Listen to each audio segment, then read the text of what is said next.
멀리 가는 거예요.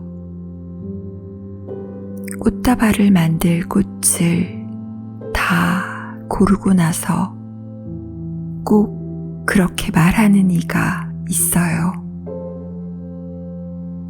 다른 도시에 사는 두 사람이 만날 때 꽃다발을 들고 오는 사람입니다.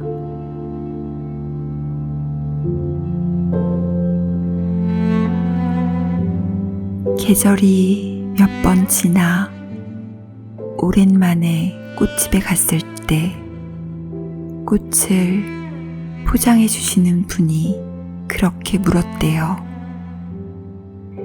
오늘도 멀리 가는 꽃이죠?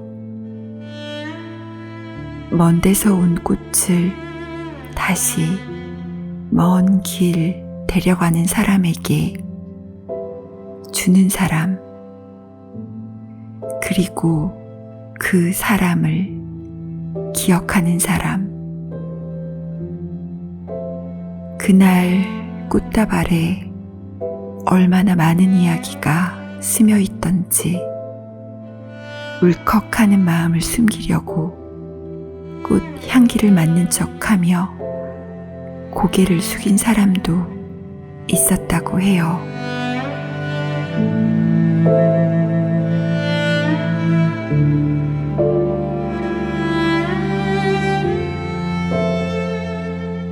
도서관에서 가끔 자기를 열어서 봐달란 신호를 강하게 보내는 책을 발견할 때가 있습니다. 다정한 노부부가 이동식 주택을 끌고 여행 다니며 찍은 사진이라 생각하고 흐뭇하게 책장을 넘기다 우뚝 멈춰 섰어요. 내 곁에 있어줘. 내 곁에 있어줘. 내 곁에 있어줘.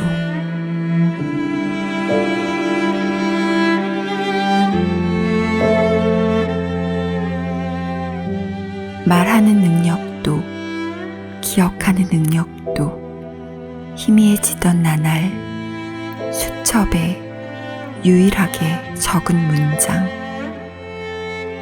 3번은 있는 힘을 다해 적은 횟수였을지도 모릅니다.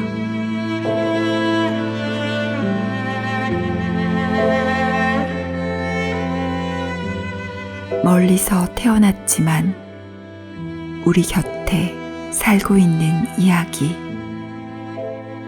아무리 멀리 가도 시들지 않는 이야기. 그런 이야기를 같이 해볼까요? 이 모닥불이 꺼질 때까지만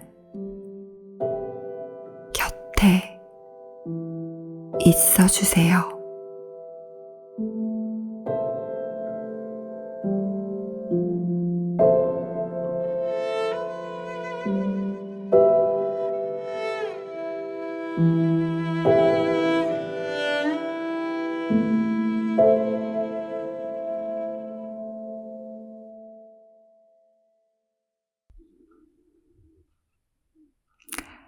두 분 다 울고 계시나요? 어머.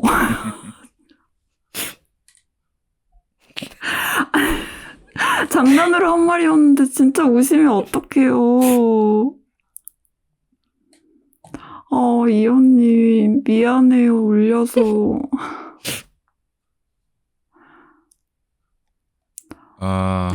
이현님이 우시는 동안 네? 잠깐 공지사항을 말씀드리겠습니다. 아니죠. 리액션을 먼저 하고.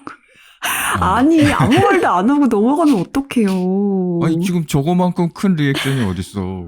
아니, 동서님 리액션이 동서님도 없잖아요. 해드려야죠. 아니, 이렇게 제가 밤새서 쓴 거를 지금 공지사항 이렇게 무미건조하게 넘어가실 거예요? 제가 온 이유는 사실은 네. 너무 많은데 사실은이라고 해서 하나인 줄 알았어요. 첫 문장에 나오는 꽃다발이 아주 사적인 이유이기도 하지만 제가 오늘 사실은 꽃다발에 대한 이야기를 할 거라 우리는 거기- 매번 겹치네요. 그래서 또 놀라면서도 반가우면서도 또 울컥하는 게 있어서 그 꽃다발 하나에 너무 많은 감정이 첫 문장에서 확 몰려와서 네. 사실은 거기서부터 울음이 많이 터졌고 네. 너무 좋았어요 정말로. 어떻게 매번 이렇게 좋은 글들을 써주시는지 정말 너무 많이 애쓰시고 고마워요. 네, 감사합니다. 이호님이 이렇게 진심으로 리액션을 해주셨으니까 동서님 리액션까지 그 목까지 다 받은 걸로 생각을 할게요. 그러면은 이렇게 촉촉한 분위기에서 동서님의 메마른 공지사항 한번 들어볼게요. 저희가 지난번에 그 설문조사를 했었죠. 네. 그 엔딩 크레디트 그 우리 영우님들은 엔딩 크레디트 다 올라갈 때까지 기다리는 걸 좋아하시나 아니면 네네. 그것과 상관없이 불이 켜지면 나가는 걸 더 좋아하시는가 그렇게 설문조사를 했는데 네. 66%대 34%로 끝까지 기다리시는 걸 좋아하는 걸로 설문조사 결과가 나왔습니다. 네. 그리고 또 따끔한 댓글을 달아주신 영호님께 선물을 보내드리기로 했는데 네네. 에리와 722 콜슬님께서 네. 정말로 따끔한 댓글을 달아주셔서 그분께 선물을 약소하지만 보내드리기로 하겠습니다. 네. 우와. 축하드립니다. 저희 유튜브 채널 이메일 주소로 연락처랑 주소를 보내주시면 네. 저희가 약소하지만 소정의 선물을 보내드리도록 하겠습니다. 네, 감사합니다. 축하드립니다. 자, 근황에 대해서 말씀을 해볼까요? 그러면은 저희가 자꾸 깜빡깜빡 잊어버리니까 풀 작가님 근황을 먼저 듣고 가면 어떨까요? 제 근황이 많은데요. 네. 이 중에 골라주셔도 좋을 것 같아요. 네. 네. 제가 아노라를 보고 왔습니다. 그리고 네. 컴플리트 언노운, 네. 미키 17, 네. 그리고 드라마 폭삭 소가수다를 봤고요. 네. 그리고 회현에 있는 스틸북스라는 책방에 다녀왔고 스틸북스. 틀북스 어디서 들었지? 저 어디서 들었는데? 저는 회원이 아니고 다른 스틸북스를 근데 제가 다녀온 데는 사실은 없어졌어요. 그 지점이. 어디였나요?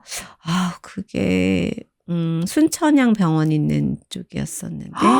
한남에 스틸북스가 네, 있었나요? 네, 있었어요. 한남에 있었구나. 네, 그게 없어졌어요. 그래서 제가 거기를 좋아서 2번인가를 갔다 왔었는데 그게 어디 있다고요, 지금?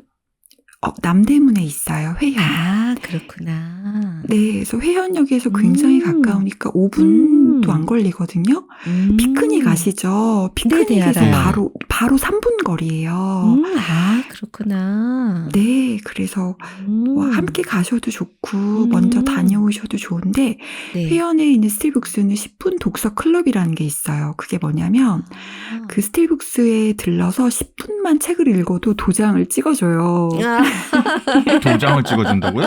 네, 근데 그 도장을 몇 장 모으면 연필을 주고 몇 장 모으면 굿즈를 주고 몇 장 모으면 뭐를 주고 그런 사은품을 줘요. 그래서 제가 지난번에 갔을 때 처음으로 그 10분 독서클럽에 가입을 하려고 물어봤거든요. 네. 그 전에도 다녀온 적은 있었는데 그 독서클럽에 클럽에 가입을 해야지 주는 거예요? 네네. 그런데 그 클럽이 뭐냐면 그냥 이름이랑 연락처 적고 그 종이를 거기 보관만 해놓으면 되는 거예요. 그래서 제가 물어봤어요. 그러면 그때마다 여기서 책을 사고 책을 읽어야 되나요? 그랬더니 아니요. 그냥 가져오신 책 읽어도 되고 그냥 서서 여기에 있는 거 읽으셔도 된대요. 10분을 옆에서 재는 것도 아니고 그러니까 들르기만 해도 그거를 인정을 해주시는 거예요. 그래서 저도 10번을 가고 싶어졌어요. 10번을 가서 아주 좋은 선물을 받으면 제가 두 분 중 한 분께 원하시는 분께 드리도록 할게요. 아마 한 분은 안 원하실 것 같은데. 연필이라면서요. 그거는 3번 갔을 때. 10번은 완전 좋은 걸걸요? 뭔지는 모르지만. 전 연필도 좋아합니다. 그러면 3번 가고 연필 받으면 무조건 드릴게요, 제가. 그리고 북촌에 있는 현대카드 디자인 라이브러리도 다녀왔는데요.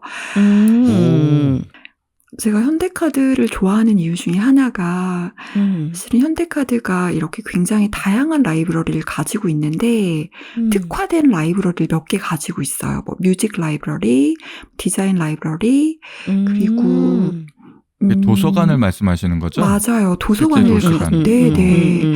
그런데 그게 현대카드를 소지한 사람만 들어갈 수 있어서 와. 제가 그 도서관에 가고 싶어서 현대카드를 만들었었거든요.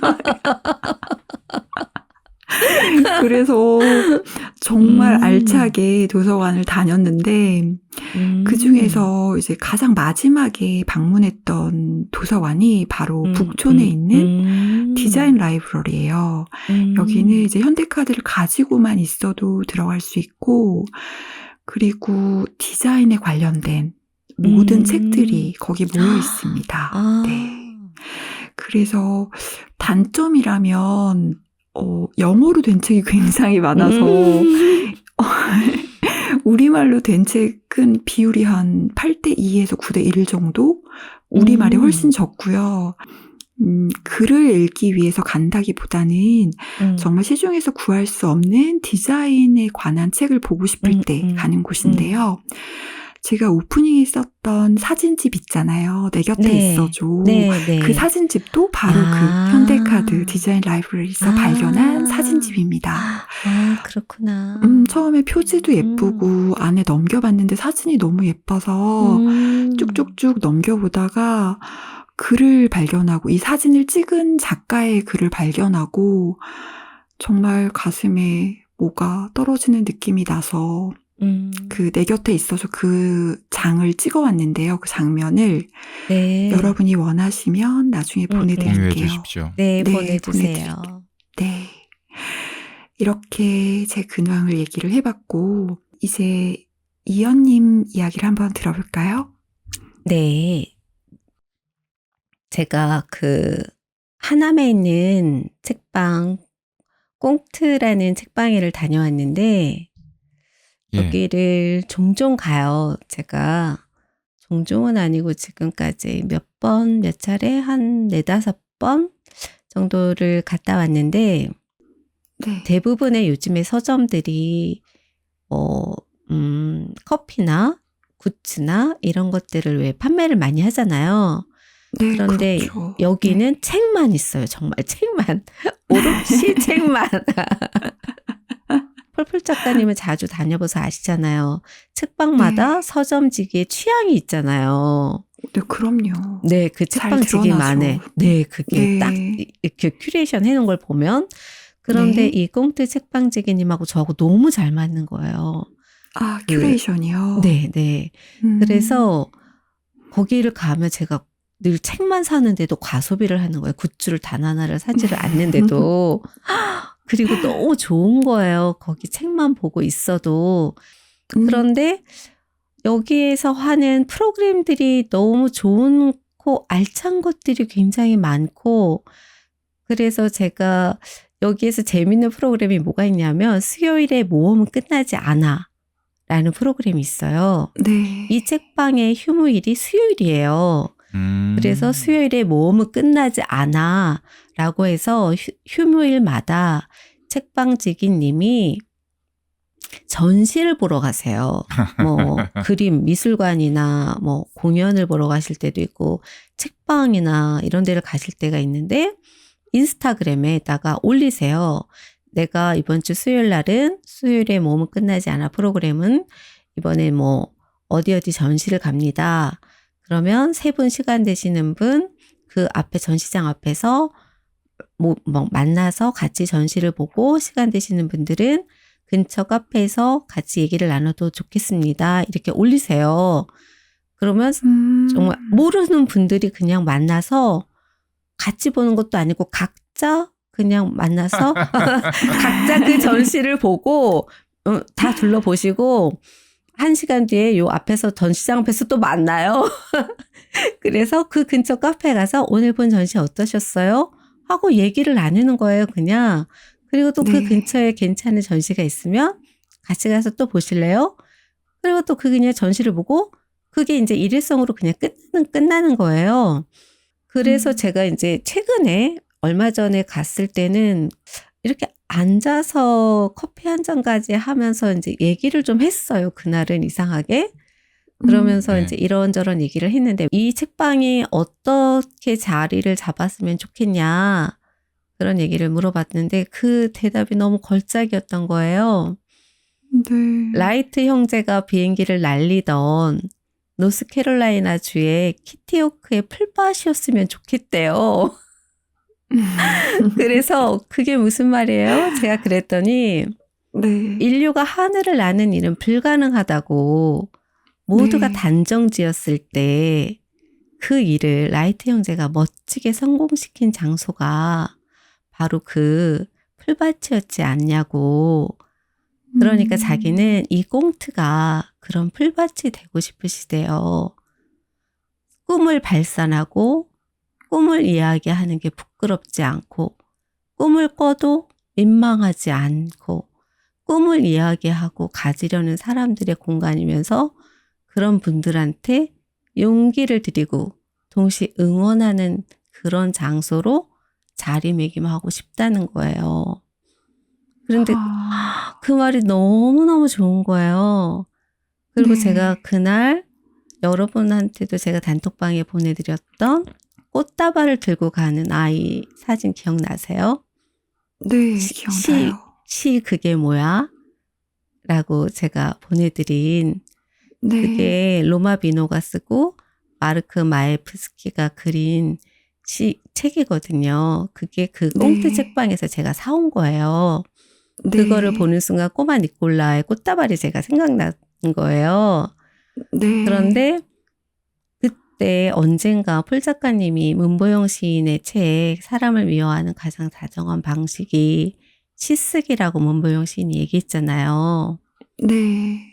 이 책에서 제가 제일 마음에 들었던 시 그게 뭐야 라는 그 정답에 여기서 굉장히 여러 가지 말이 나오는데 가장 제가 마음에 들었던 말은 시는 온 마음을 다해 환영하는 거야. 그 말이 문보영 시인의 사람을 미워하는 가장 다정한 방식과 통하는 말이었던 것 같아서 이 말이 저는 제일 마음에 들었어요. 네. 네. 그러면 동서님의 지난 날들, 우리가 지난번 녹음을 하고 오늘이 오기까지 그 빈 공간, 우리가 모르는 공간은 어떤 색과 맛과 향으로 채워져 있을까요? 예. 저희 방송을 꾸준히 들으시는 영우님들이라면 동성 작가는 근황 얘기하라 그랬더니 맨날 아팠던 얘기, 화장실 얘기, 그러고 나서 결론은 운동하겠다고 그것만 계속 반복한다고 해서 팬덤이 생긴 걸로 알고 있는데 너무 죄송하지만 화장실도 안 나오고 아팠던 얘기도 안 나오고 최근에 그 한국에서 그 밥 딜런 영화가 새로 개봉을 했었죠. 그게 저는 네. 작년에 여기서 했던 걸 봤는데 네. 영화 저도. 자체보다는 네. 제가 그걸 보고 좀 생각이 났던 제가 여기서 밥 딜런 콘서트에 한국에 갔었던 경험에 대해서 조금 된 얘기긴 하지만은 그 경험에 대해서 말씀을 좀 드리려고 해요. 네. 그러니까 가끔 이 나라 혹은 북미 전체 문화 중에서 좀 뭐라 그럴까 이렇게 셈이 난다고나 할까 부럽다고나 할까 그런 게 네. 어떤 시대의 문화를 세대에 걸쳐서 계속 사랑을 하는 그런 게 있어요. 그러니까 가끔 여기 무슨 유원지에서 정말 쌈마이 짝퉁 비틀즈 공연 뭐 이런 거 하면은 가족들이 이렇게 손잡고 가서 그걸 봐요. 어떤 아이코닉한 대중문화에 대해서는 모든 세대가 걸쳐가지고 한국은 뭐 예를 들어 현철과 벌떼들 공연을 하면은 그거를 같이 가족들이 다 같이 보는 경우는 거의 없잖아요. 맞아. 네. 임영웅 공연만 하더라도 그러니까 부모님 보내드리지 모든 가족들이 보는 경우는 거의 없는데 그래서 뭐 예전에 그 2016년경에 네. 밥 딜런이 노벨상을 받았을 때 네. 그리고 그 다음 해인가 공연을 온 적이 있어요 밴쿠버에. 아, 네. 그래가지고 저희는 이제 밥 딜런 노래를 전혀 모르는데 네. 왠지 근데 이 영감님이 이번에 공연을 보지 않으면 두 번 다시 기회가 없을 것 같은 그런 느낌 있잖아요. 네. 네. 그래서 잘 모르는 가수 공연은 거의 안 가는데 그때는 갔어요. 가서 그리고 여기는 이제 좌석에 따라서 요금 차등제가 잘 돼 있어서 5만 원 정도 냈던 것 같아요. 1인당. 우와, 너무 저 좋다. 예, 근데 맨 뒷좌석이에요. 무대는 거의 그래도요. 보이지 않는. 그래도 좋다. 그쵸. 네, 진짜 좋은데요? 근데 이제 그때 같이 친하게 지내던 친구는 완전 밥 딜런 매니아. 엄마가 그 친구 어머니가 히피 세대라서 그러니까 이쪽 지역 그 베이비 붕어 세대라서 그 가족들 영향을 많이 받아서 그런 건지 그러니까 완전 밥 딜런 매니아였어요. 그 친구. 그래서 막 이 친구는 너무 흥분이 돼 있는 거예요. 밥 딜런 매니아지만 아직 어려서 밥 딜런 공연을 안 가본 그런 친구예요. 그래서 막 공연에 가면서 우리한테 얘기를 하는데 와, 밥 딜런 공연은 말이야. 원래 이 친구는 이 사람은 그 공연 내내 말을 한마디도 안 한대. 막 이러면서 처음부터 끝까지 노래만 하고 나간다는 거예요. 그리고 웬만한 건 다 편곡해서 부른다고 막 그러면서 되게 신나하더라고요. 그래서 갔는데 진짜로 텅 빈 무대에 멀리서 보는 거죠. 이제 텅 빈 무대에 피아노 한 대 있고 기타 한 대 놓여 있는 거예요. 아, 너무 좋다.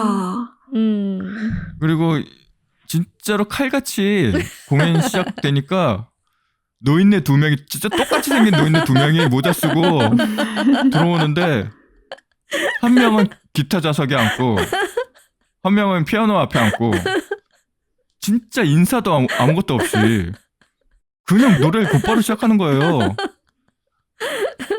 그래서 저는 당연히 기타가 밥 딜런인 줄 알았죠, 끝까지. 근데 알고 봤더니 피아노가 완전 반전이다. 밥 딜런 우리가 아는 밥 딜런 이미지는 항상 기타 들고 있고 그런데 영화에서도 그렇던데. 그쵸. 그러니까. 네. 나중에 엄청 배신감 느끼더라고요. 근데 정말로 진짜 뭐 처음부터 끝까지 스트레이트로 노래만 부르고 나갔어요. 멘트 뭐 한마디 멤버 소개 없이. 뭐 그런 거 전혀 없고 네. 인사도 없고 노래만 부르는데 그걸 노래를 희한하게 편곡을 해가지고 막 블로잉 인더 윈드도 정말 그런 거 맞아요? 그렇게 부르신 거 맞아요? 맞아요. 아, 갔어야지. 이걸 사실 확인이 안 되는데, 이거. 밥 딜런 매니아인 내 친구도 나중에 막 화를 내더라고요. 아우, 영감탱이 막 노래를 저 따위로 부른다고. 영화에도 약간 그런 장면이 있었던 것 같은데. 그 관객과의 불화가 나오잖아요, 영화에. 네. 그거 보고 얼마나 웃었는지 몰라요. 아, 영감이 원래 젊을 때부터 이랬구나. 노망이 난 게 아니구나. 끝까지 그냥 부르라고 근데 하잖아, 멤버들한테도. 우리 앞에 네. 우리 좌석 앞에 이제 우리 좌석 앞에도 한참 뒤죠, 무대로부터는. 근데 이제 북미 기준으로 덩치 좋은 형님들. 딱 봐도 한 200kg 나가는 형님들이 그 좁은 좌석에 둘이 엉덩이를 붙이고 딱 앉아 있는데 다 따라 불러요. 하는 거야. 그거를 어깨춤을 덩실덩실 하면서 진짜로 예? 이 매니아 같은 매니아라고 하더라도 다 같은 매니아가 아니구나. 얼마나 그 밥 딜런 공연을 따라다녔으면은 그렇게 바꿔 불러도 그걸 다 따라 부르는지 그런 일이 있었습니다. 아, 너무 신났겠다. 여기까지 제 근황을 마치겠습니다. 저 요즘에 맨날 듣는데 밥 딜런 OST. 그래요? 그것만 하루 어떤 곡 종일 좋아하세요? 다 하루 종일 이거는 저기 안 보신 분들이 있어서 얘기할 수가 없는데. 그러면은 그것만 노래가 어떤 얘기해 노래가 있는지는 알죠. 네. 그래도 말씀하셔도 괜찮을 것 같아요. 그 저 제목을 또 안 보고 들어서 그 장면 때문에 제가 사실은 좋아하는데. 네. 아무튼 괜찮아요. 그러면 컴플리트 언노운에서 티모시 샬라메의 연기는 마음에 드셨어요? 너무너무. 그게 목소리 톤 자체가 달라지잖아요. 네. 네, 그 티모시 완전. 눈빛도 달랐는데요. 그러니까 눈빛 목소리가 완전 다 달라져서 제가 아는 얘가 맞나? 싶을 정도로. 그 시대 사람 같았어, 정말. 네, 정말로. 네. 그래서 너무너무 좋았어요. 너무너무. 그리고 제가 돌비 극장에 가서 봐서. 우와, 부럽다. 남돌비. 네, 남돌비에 가서 봤는데 일부러 그 돈이 아깝지 않았어요. 또 가고 그렇겠다, 싶을 정도로 일부러 이제 음악 영화라 네. 이거는 이런 데 가서 봐야 되겠다 싶어서 정말 저는 네. 노래를 잘 몰랐거든요. 네. 밥 딜런 노래를 잘 모르고 간 상황이었는데도 네. 너무 좋았어요. 너무너무.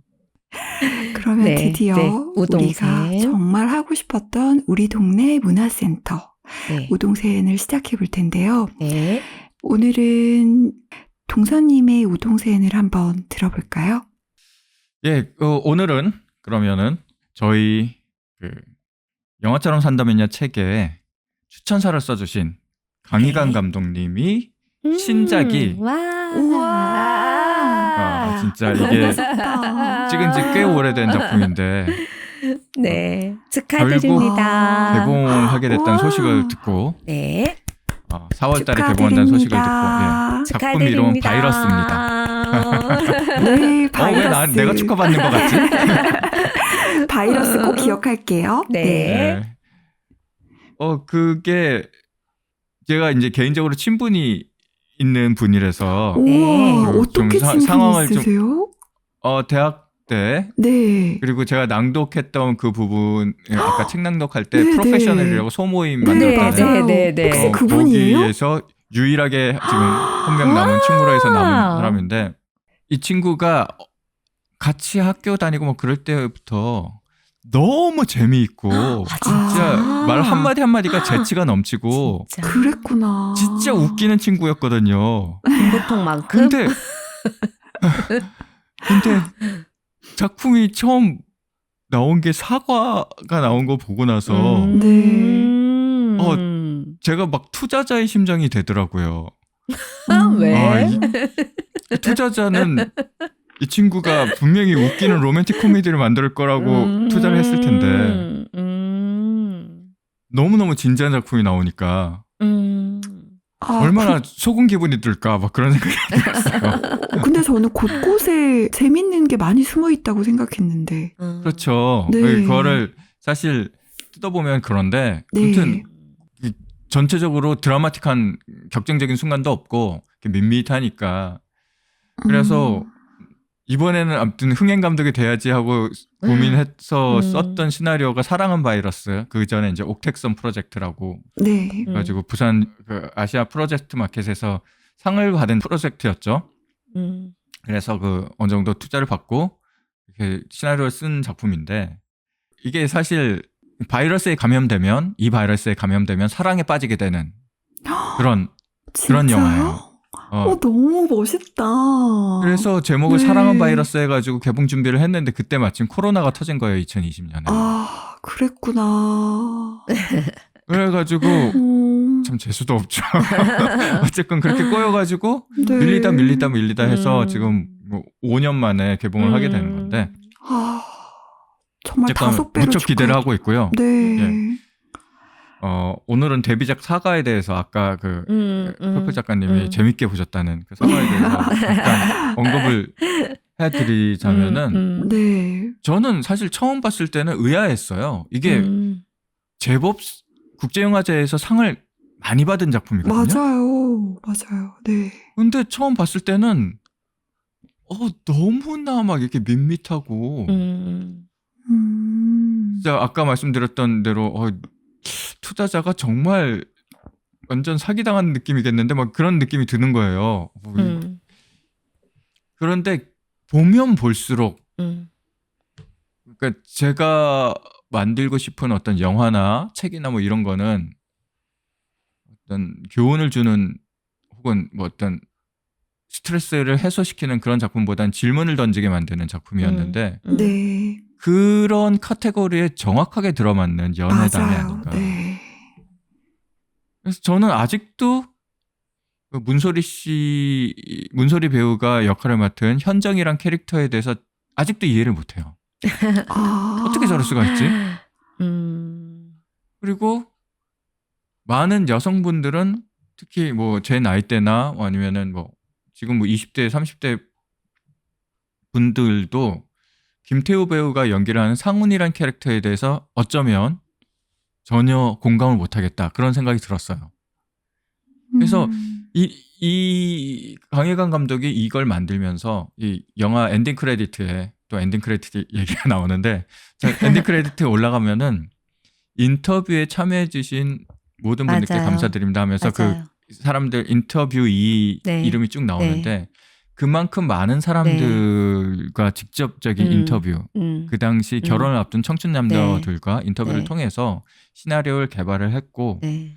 그렇게 해서 좀 더 리얼한 네.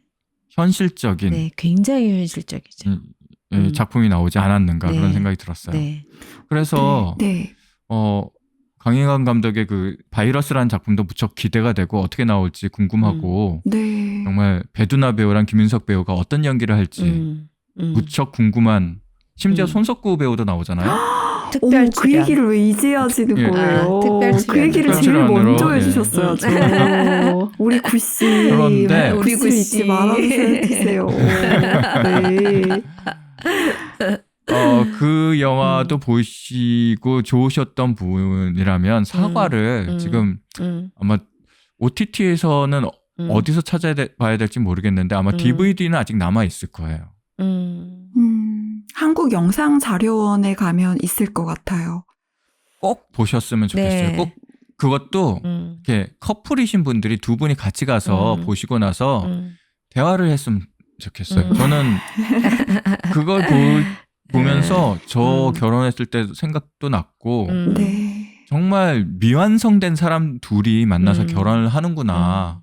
그래서 이렇게 그 전에 소속된 집단에 대해서 벗어나질 못한 채 결혼을 해서 그게 더 큰 갈등의 요소가 되는 게 아닌가. 여성들 같은 경우는 친정 식구들에서 벗어나지 못하고 남성들 같은 경우는 그 전에 그런 집단 선후배 집단이라든가 군대 모임이라든가 그런 뭐 조기축구회 심지어 그 나의 아저씨도 사실은 이성균 배우가 계속 형제들과 놀기 때문에 이지아 배우가 보냈던 캐릭터가 너무나 거기에 힘들어했었잖아요. 네. 그런 현실적인 문제들, 독립된 성인이 못된 상태에서 결혼한다는 그런 문제들이 이 영화 사과에서도 적나라하게 드러났기 때문에 결혼을 앞둔 청춘 남녀들은 꼭 보시라는 그런 추천을 드리고 싶습니다. 네. 그래서 마지막으로 네. 강혜관 감독이 이거를 이제 개봉을 한 당시에 시네21이랑 인터뷰를 한 거에서 이런 얘기를 했더라고요. 가끔 그런 생각을 한다. 여자들은 결혼을 도박처럼 하고 남자들은 대학 가듯이 한다고. 너무 뒤로 맞는 말인 것 같아요. 여기까지 하겠습니다. 대학 가듯이 한다는 무슨 뜻일까요? 그러니까 남들 가니까 아, 남들 가니까. 남들 다 가니까 이걸 가야지 성인이 되는 것 같은 그런 차원에서 한다는 거죠. 저는 사과를 보고 두 분께 질문하고 싶은 게 하나 있었는데요. 네, 네. 그 문소리 배우가 이선균 네. 배우랑 이제 7년 사귀고 여행을 네. 갔다가 네. 7년 사귄 연인한테 헤어지자는 그만 만나자는 말을 들어요. 네, 네. 우리 이제 그만 만나자라고 하니까 문소리가 그래 오늘은 그만 만나고 내일 네, 다시 만나자. 만나자. 안녕 그러잖아요. 네, 네. 저는 그게 너무 인상적이었는데 두 분 음. 한마디로 짧게 얘기해 주세요. 지금 7년 사귄 애인한테 그만 만나자라는 말을 들었을 때 첫 마디 동서님은 7년이죠. 네. 7년 동안 기간이면은 그냥 느낌이 왔을 것 같아요. 그래? 그럴 것 같아요. 그래 그 뒤에는 없고 그래요? 끝이에요? 예. 그럼 이현님은요? 저는 워낙에 그 마음을 읽어서 그 전에 말을 하기 전에 문소리 배우도 사실은 그 장면 전에 물어보잖아요. 무슨 생각해? 라고 물어보잖아요. 무슨 생각하는데? 이렇게 묻잖아요. 네. 그래서 알았던 것 같아요. 그냥 저도 응 할 것 같은데요. 이미 알고 있을 것 같은데요. 근데 문소리 배우도 알지만 그렇게 말을 한 거잖아요. 근데 두 저는 분 정말 이렇게 문소리처럼 저는 그런 네, 재치가 네. 없어요. 그냥 아, 그렇게 모른 척 하는 그런 재치가 없어요. 저는 그냥 그러면 그냥 수긍하는 스타일이라. 그러니까 두 분 다 그냥 그래나 응이라고 수긍을 하고 그 자리에서 바로 헤어진다라는 말씀이시죠? 그러겠죠. 질척이겠죠? 술 마시고 전화하고 뭐 새벽 그 2시에 자리에서는 전화하고 그러지만 아. 계속 염탐질 하겠죠? 얘는 뭐 하나? 그리고 그 집을 배회하거나 몰래 숨어서 지켜보고 그러겠지 않을까요? 문수야 문수. 그러죠. 저는 항상 얼쩡거리죠. 질척이고 얼쩡거리고 집착하고 그렇지만 들키지 않으려면서 들키겠죠? 저는 두 분 대답을 듣고 정말 깜짝 놀랐는데 왜 깜짝 놀랐냐면 저만 그런 줄 알았거든요. 저도 그래라고 말하고 그 뒤에 한마디도 덧붙이지 않을 거예요. 왜냐하면 저는 알아서 그래라고 한다기보다는 상대방이 얼마나 고민을 하고 이 말을 했을까. 이 말을 했을 때는 돌이킬 수 없으니까 말을 했겠지. 그러니까 내가 한마디라도 더 하는 건 아무런 의미가 없다. 그냥 상대방을 괴롭게 하는 것 뿐이다. 라고 생각을 해서 그래라고 했을 거다라고 생각했는데 우리 셋의 공통점을 여기서 하나 발견을 하네요. 다 문수야 다 문수. 아니요. 저는 짝사랑을 해서가 아니라 더 이상 말하는 게 의미가 없다라고 받아들이는 거죠. 아, 제가 맞다. 그 얘기를 안 했구나. 제가 지난번에 이현님이 담임 선생님 얘기를 해주셔서 제가 읽은 재미있는 담임 선생님 이야기가 있어요 하면서 해드린 적 있잖아요. 제 김보통. 이야기는 아니고 네 김보통 글을 읽어드린 적 있잖아요. 네, 개피. 근데 그러고 나서 이현님이 그거를 너무너무 좋아하셔서 진짜 네. 흐뭇하고 너무 기뻐서 네. 한 번만 더 웃게 해드리고 싶다. 근데 이거만큼 재밌는 게 없을까 하면서 도서관에 가서 엄청 오래 뒤진 거예요, 제가. 아, 진짜? 정말 출근하기 전에 막 30분, 1시간씩 짬내가지고 도서관 가서 절대 자리에 안 앉아요. 왜냐면 자리에 앉을 시간이 없어. 돌아다니면서 빨리빨리 체크를 해야 돼서 정말 막 엉덩이랑 다리가 아플 정도로 뛰어다니면서 제가 고르고 골랐는데 고르고 골라서 2편을 골랐어요. 정말요? 그런데 너무 기대돼. 골랐는데 근데 오늘 시간이 없어서 제가 읽어드리기가 좀 그래가지고 2편 중에 1편만 읽어드릴게요. 네. 예. 그런데 그 두 편이 각자 다른 책에 실려 있는데 아, 네. 그 자세한 내용을 말씀드리면 조금 재미가 없으니까 키워드만 말씀을 드릴게요. 네. 하나는 찐빵이고 네. 하나는 권투예요. 권투. 그런데 네, 음. 두 개가 다 너무 재밌으니까 저번에는 이현님이 너무 좋아해 주셨으니까 이번에는 동서님이 골라주세요. 권투. 나도 권투하려고 그랬는데. 아, 근데 너무 아쉽게도 찐빵이 진짜 재밌는데. 아, 찐빵 그럼. 그럼 찐빵. 우리 먹는 거 좋아하니까. 그러면 제가 정말 빠른 속도로 읽을게요. 지금 시간이 없기 때문에. 고등학교 적 얼굴 생김이 찐빵 같은 나를 찐빵이라 부르던 아이를 좋아했다. 그 아이가 더 찐빵 같았지만 마음 상할까봐 말하진 않았다. 그저 찐빵 하고 부르면 바보 같은 웃음을 지었을 뿐. 마음을 표현하지도 못했다. 나는 식탐을 제외한 대부분의 영역에서 부족한 아이였고 연애는 무능 그 자체였다. 그런 내가 결단을 내린 때가 있었으니 바로 고등학교 졸업을 얼마 앞둔 즈음이었다. 그 아이의 생일에 맞춰 고백하기로 한 것이다. 졸업하면 마주칠 일이 없을 것이란 위기감 때문이었다. 애초 사귀고 어쩌고는 생각하지도 않았다. 첫사랑이 이렇게 허망하게 끝나버리는 것이 아쉬웠다. 고백을 한다 생각하니 심장이 터질 것 같았지만 망설이진 않았다. 예나 지금이나 행동력만은 좋았다. 사고력이 떨어진다는 게 탈이지만 그랬다. 네 생일날 아침 9시에 너희 집 앞에서 보자. 차마 전화는 못하고 그 아이의 삐삐에 음성을 남겼다. 다른 친구들과 한두 번 놀러 간 적도 있어 할머니와 고모까지 같이 살고 있다는 사실도 알았다. 선물로는 그 아이가 보고 싶다던 책을 주기로 했다. 우연히 들은 그 책의 제목은 채살의 보르자 혹은 우아한 네모였다. 그러나 서점을 몇 군데 돌아다녀도 그런 책은 없었다. 직원들에게 물어봐도 모른다고 했다. 귀신이 고칼 노릇이었다. 어이하여 그 아이는 이렇게나 긴 제목의 책을 보고 싶어하는 걸까? 원망스러웠다. 심지어 내용이 뭔지 짐작할 수도 없는 책이었다. 우아한 네모라니 형이상학에 관한 책인가 싶어 해당 분야의 서가를 뒤졌지만 그런 책은 없었다. 큰일이었다. 이러다간 첫 고백이 실패한다. 아니, 애초 성공할 거란 기대가 없지만 어쨌든 실패할 것만 같았다. 그러던 중 마지막이다 하고 들어간 서점의 직원이 제목을 듣고는 망설임 없이 책 한 권을 들고 나왔다. 채살의 보르자 혹은 우아한 냉혹. 그 책의 정확한 제목이었다.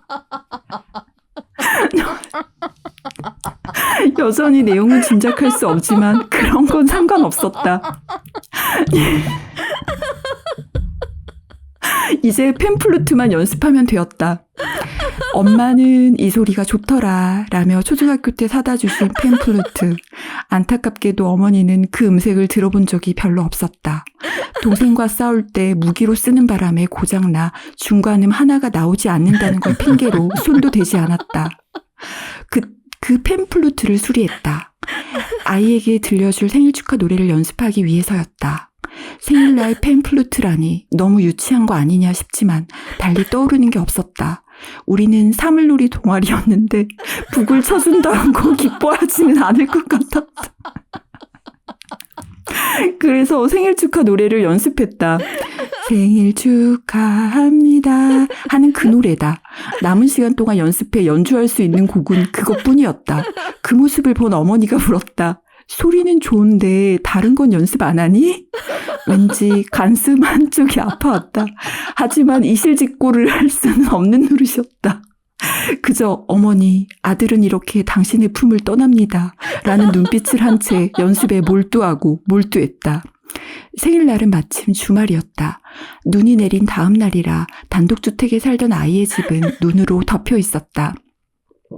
한 손엔 책이 담긴 쇼핑백, 다른 손엔 팸플루트를 든 나는 보무도 당당히 대문 앞에 서서 배를 눌렀다. 잔뜩 긴장해 입안이 바싹바싹 말랐다. 소복이 쌓인 눈이라도 퍼먹고 싶었다. 누구세요?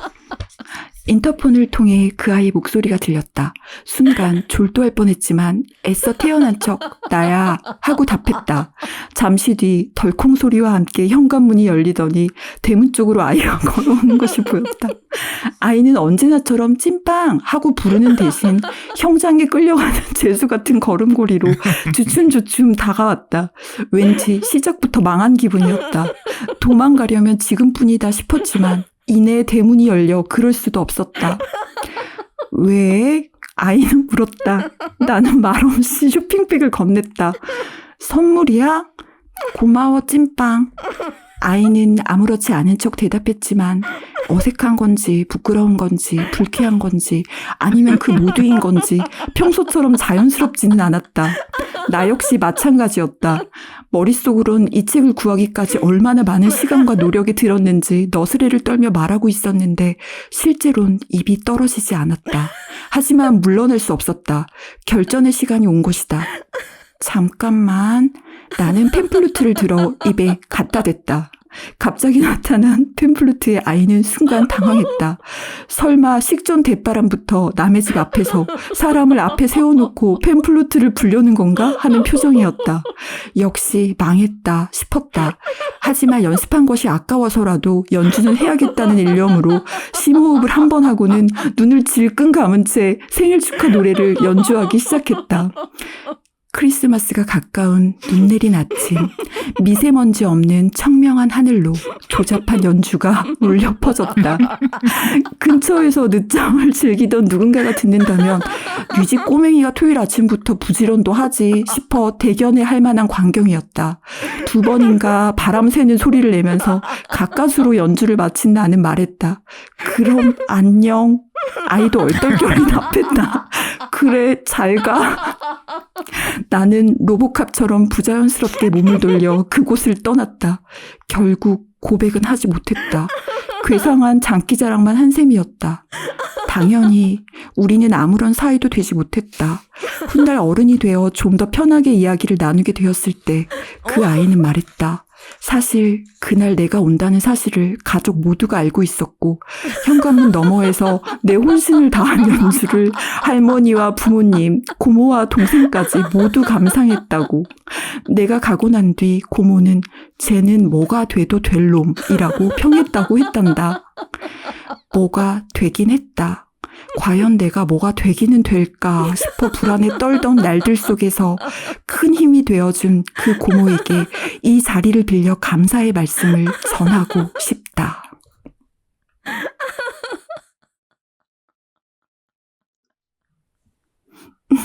수고하셨습니다.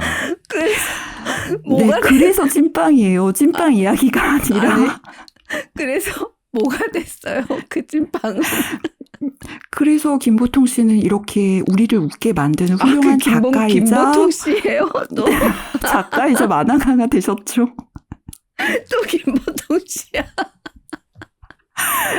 이 글은 김보통 씨의 온 마음을 다해 디저트라는 책에 있는 찐빵이라는 글이었습니다. 네. 많이 오셔주셔서 너무 좋네요. 네. 이 책이 제가 북큐레이션 할 때 농식 네, 주제만 맞아요. 나오면 매번 전시 테이블에 올리는 책이잖아요. 그런데 여기 있는 글이 다 너무너무 좋은데 특히 이 찐빵이 저는 너무 좋더라고요. 이 표지도 너무 귀엽잖아요. 초코 소라빵을 머리에 쓰고 있죠. 네, 이것도 굉장한 의미가 있거든요. 초코 소라빵 이야기도 나와요. 책에. 나중에 한번 꼭 읽어보시길 바랍니다. 네, 알겠습니다. 너무 재밌다, 진짜. 그러면 조금 가벼운 마음으로 이현님의 글도 들어보고 싶은데요. 네. 이현님은 어떤 글을 준비해 오셨을까요? 네, 저는 정용준 소설가를 혹시 아실까요? 네, 이현님이 좋아하셔서 알겠죠. 저는 사실은 좋아한다고 막 말할 수는 또 없는 게, 네. 정용준 소설가를 좋아하지만 또 그렇다고 이분 작품을 또 다 읽은 건 또 사실은 또 아니에요. 그러니까, 근데 언젠가 폴 작가님도 말했지만 저는 시인의 말이나 작가의 말 이런 걸 또 굉장히 좋아해요. 네. 그런 거를 또 굉장히 또 엄청 빠져서 읽는다고 해야 될까? 약간 네. 그게 굉장히 내밀하다고 생각을 하나 봐요, 제가. 그러니까 그 실제로 소설, 그렇죠. 네. 네, 그러니까 속살 같다라는 느낌? 왠지 그거를 엿본다는 느낌이 자꾸 들어요. 그런 작가의 말을 읽을 때마다, 그러니까 훔쳐본다는 느낌이 자꾸 드는 거예요. 그러니까 네. 이 사람의 속말은 뭘까? 이런 느낌이 들어서 저는 그게 굉장히 좋더라고요. 제가 사실은 제일 좋아하는 작가의 말은 김승옥 작가가 무진기에 쓴 작가의 말이에요. 네. 그거는 굉장히 짧은데 제가 한번 읽어봐 드릴게요. 그 네. 작가의 말은 소설이란 추체험의 기록, 있을 수 있는 인간관계에 대한 도식, 구제받지 못한 상태에 대한 연민, 모순에 대한 예민한 반응, 혼란한 삶의 모습 그 자체. 나는 판단하지도 분노하지도 않겠다. 그것은 하느님이 하실 일.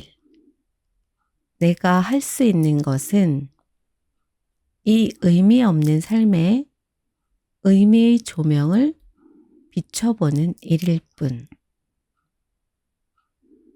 제가 네. 이 작가의 말을 네. 무진기행을 오랜만에 읽겠다고 제출을 해서 이 작가의 말을 넘기지를 못하고 며칠을 이것만을 보고만 있었던 적이 있어요. 그냥 여기에 막 빨려 들어가서. 그런데 제가 오늘 그냥 그 정영준 먼저 작가의 말을 먼저 읽어드릴게요. 네. 불면은 내게 가장 익숙한 인격이다. 자궁 속에 함께 잉태되었던 얼굴 없는 쌍생이 아닐까 고민했던 적도 있다. 깜깜한 밤이 그 속을 멀쩡한 정신으로 깨어 있어야 하는 새벽이 어릴 때는 유령처럼 두려웠으나 지금은 오래된 친구처럼 친근하다. 두려움과 친근함의 힘에 의지해 글을 쓰고 책을 읽었다. 생각을 하고 의자에 멍하게 앉아 타닥타닥 타이핑을 했다. 프린트된 원고를 물끄러미 보고 있으면 불쑥 외롭다는 생각이 들곤 했다. 그럴 때면 우편 비행기를 타고 홀로 밤하늘을 날고 있는 우편 배달부가 된 것 같았다. 외로웠으나 충만했고 절망스러웠으나 슬프지 않았다. 어느새 밤이 나를 까맣게 물들였다. 이제 얼룩도 없고 흔적도 없다. 글이 준 선물이고 글이 준 장애다. 모든 소설을 새벽에 썼다. 소설집 제목을 야간 비행으로 짓고 싶었다. 책을 읽고 소설을 쓰는 삶이 되었다. 앞으로도 평생 계속될 것이고 글이 되도록 힘쓰고 애쓸 것이다. 소설은 내 자신을 많이 바꾸어 놓았다. 많은 것을 잃었고 많은 것을 잊어버렸다.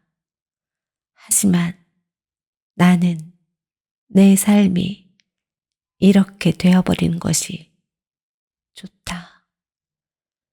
소설가의 유일한 윤리는 좋은 글을 쓰는 것이라고 믿는다. 그 믿음대로 살 것이고 함부로 낙담하거나 글의 힘을 의심하지 않을 것이다. 사람들에 대해 말해야 하는데 엄두가 나지 않는다. 호명하기 시작하면 끝나지 않는 길고 긴 편지를 써야만 할 것 같다. 하지만 결국 그 편지를 붙이지 못하고 구겨버릴 것이다. 희미해지거나 투명해지거나 아주 작아지길 원한다. 그대 곁에 서서 들리지 않는 목소리로 끝없이 말하고 싶다. 혹은 투명한 내가 그대의 몸에 포개어 서서 당신이 갖고 있는 봄의 부피와 형상을 느껴보는 것도 좋으리. 나는 아직 포기하지 않았다. 기도할 것이다. 사랑을 전하고 마음 다해 용서를 구한다. 첫 책이 추운 날 나오는 것이 좋다. 누군가 책을 사들고 거리를 나설 때 하늘에서 눈이 펑펑 쏟아졌으면 좋겠다. 그가 집에 도착해 외투를 벗고 책 표지에 쌓여있는 하얀 눈을 손바닥으로 쓱 밀어내면 멋지겠다. 그런 것들을 상상하면 뭐랄까 행복해진다. 오늘은 그늘 결말도 없고 끝도 없는 길고 긴 소설을 꿈꾼다. 소설을 평생 700편 정도 쓰고 싶다. 네. 예, 제가 요 근래에, 그 창작자들에 대한 우연치 않게 그런 영화들을 좀 많이 봤어요. 여러분도 다 보셨던 밥 딜런 그 컴플리트 언노운, 브루탈리스트, 그리고 어저께 그 국립현대미술관에서 요즘에 하고 있는 창작의 시작을 주제로 여러 창작자들의 다큐멘터리 영화를 상영하고 있는데 그중에 그 핀란드 건축가이자 디자이너인 알토의 그 삶을 다룬 영화 알토라는 영화를 봤거든요. 네. 그러면서 요즘에 그냥 문득 그 창작자의 삶에 대해서 생각을 좀 많이 하게 됐어요. 뜻하지 않게.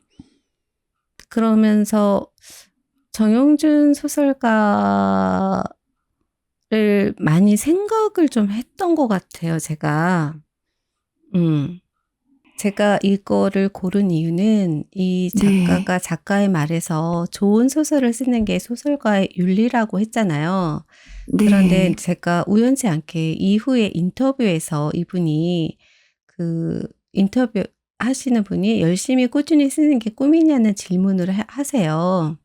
네. 근데 그 질문의 대답을 왜 열심히 사는 건 물리적인 걸까라는 게 자기 지금의 화두라면서 그러면서 네. 왜라는 이유 없이 그냥 자신의 루틴을 성실하게 지키는 게 왜 그렇게 아름답게 보이고 때로는 종교적으로까지 보이는지 정말 많이 고민한다면서 그건 삶의 이유와도 연관되어서 그런 게 아닐까. 그러면서 뭐든지 하고 있는 거, 지금 하려는 거, 그거를 계속하는 것 그 자체가 윤리적인 거라는 거를 깨달았다라는 거예요. 네. 그때 제가 그걸 읽으면서 이 첫 책의 작가의 말이 생각이 난 거예요. 그 작가의 말에서 좋은 소설을 쓰는 게 소설가의 윤리라고 했잖아요. 그런데 몇 년이 네. 지난 인터뷰에서 또 윤리를 생각하고 있더라고요, 이분이.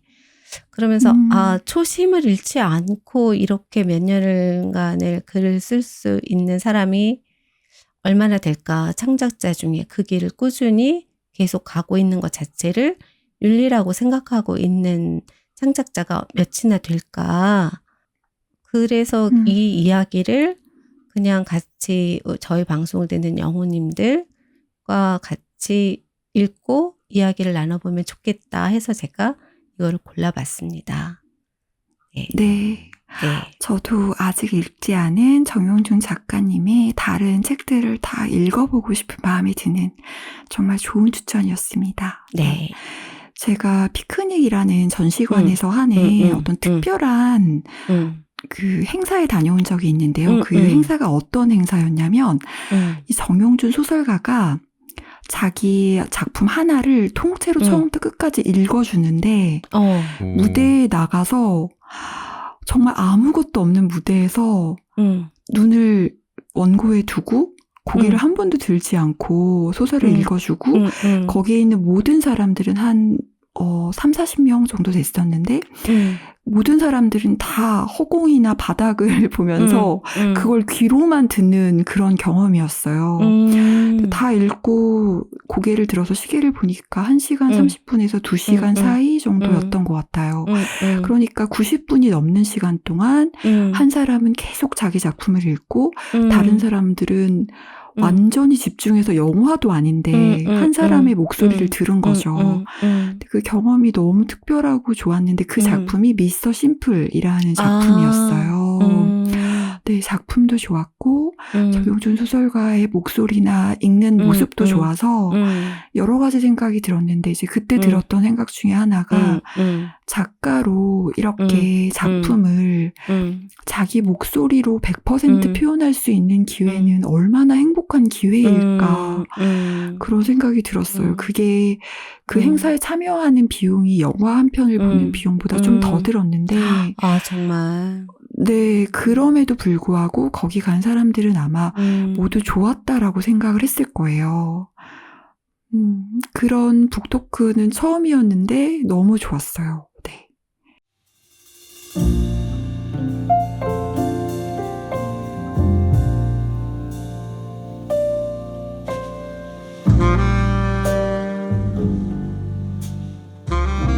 여름 작은 테이블 앞에서 팥이 콩한테 말했습니다. 팟캐스트 하자. 곧.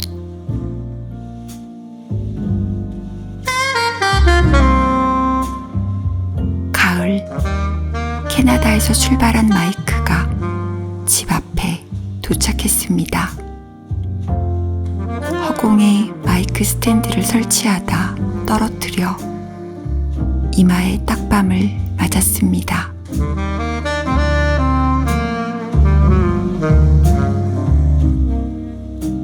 그렇게 시작된 우리 책 이야기.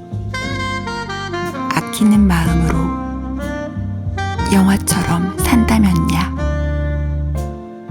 영혼을 뒤흔든 영화, 공연, 전시 이야기. 궁금해요. 우리를 궁금해하는 여러분이 우리 이야기를 듣고 여러분 이야기도 들려주세요. 영화 동아리 540 회원 1동.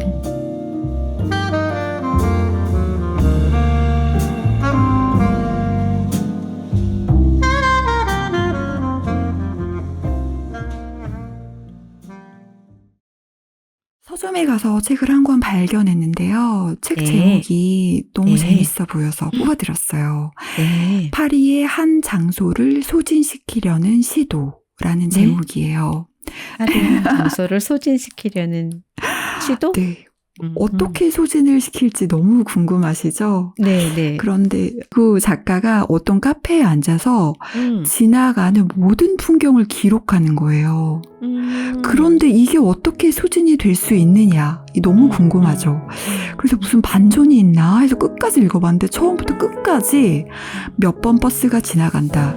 구름이 지나간다. 또 베레모를 쓴 신부님, 망토들, 터번들, 장화들 이런 식으로 계속 풍경만 나오다가 마지막까지 전혀 반전 없이 그렇게 끝나는 거예요. 여러분은 이게 왜 소진이라고 생각하세요? 왜 소진일까요?